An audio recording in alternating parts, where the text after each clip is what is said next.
Құрметті Маңғыстау облысының тұрғындары мен желі қолданушылары, Қазақстан Республикасының президенті қол қойған есірткінің заңсыз айналымына қарсы іс-қимыл мәселелері бойынша заң 2025 жылдың 3 наурызынан бастап күшіне енеді. Бұл заң есірткінің заңсыз айналымына, ұйымдастырушылары мен таратушыларына, оның ішінде есірткі жасырушыларына қатысты қылмыстық жауапкершілікті нақтылай түседі. Енді алғаш рет заң бұзған есірткі таратушылар Қазақстан Республикасы қылмыстық кодексінің 297 бабы бойынша төмендетілген санкциялармен жауапқа тартылады. Қылмыстық кодексінің 297 бабына енгізілген өзгерістер бірінші бөлігі бойынша енді аз мөлшерде есірткі өткізгені үшін бас бостандығынан айыру мерзімі 5 жылдан 8 жылға дейін, бұрын 5 жылдан 10 жылға дейін болған. Екінші бөлігі бойынша енді ірі мөлшерде есірткі өткізгені үшін бас бостандығынан айыру мерзімі 6 жылдан 10 жылға дейін, бұрын 6 жылдан 12 жылға дейін болған. Үшінші бөлігі бойынша аса ірі мөлшерде есірткі өткізген үшін 7 жылдан 12 жылға дейін бас бостандығынан айыруды құрайды, бұрын 10 жылдан 15 жылға дейін болған. Бұл өзгерістер қылмыстық жаза жүйесін әділ әрі тиімді етуге бағытталған.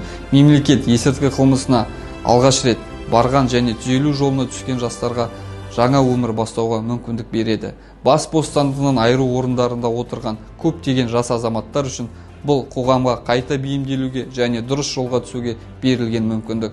Бұл санаттағы адамдар шартты мерзімінен бұрын босатылуға, сондай-ақ жазаның өтелмеген бөлігін одан да жұмсақ түріне ауыстыруға құқылы болады. Алайда есірткінің заңсыз айналымын ұйымдастырушыларға, есірткі өндірушілерге, сондай-ақ лауазымды тұлғалар үшін жаза күшейтіледі.